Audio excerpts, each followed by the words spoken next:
До крајот на неделата се очекува да започнат разговорите со сите засегнати страни за зголемување на пензиите.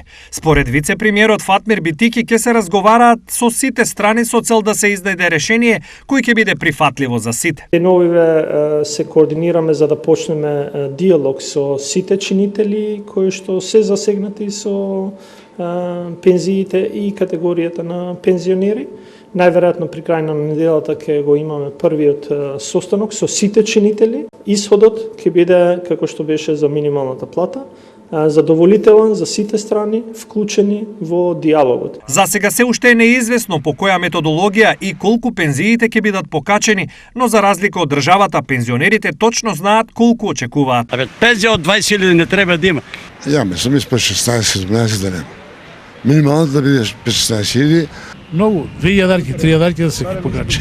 17.000 до 18 да не биде премескапијата.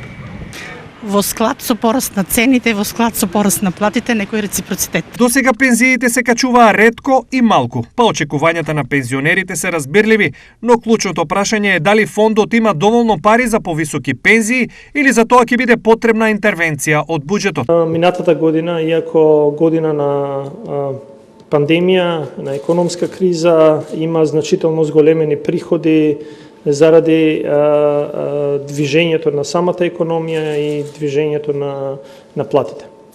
И во една таква ситуација, давањето на констатација дека тоа ќе ја зголеми потребата од страна на буџетот да интервенира, мислам дека е веројатно не ги прочитале доволно добро податоците од Фондот за пензиско осигурување. Во државата има околу 326.000 пензионери, од кои 51% земаат пензија од 14.000 денари, а 21% од пензионерите се во групата од 14 до 18.000 денари.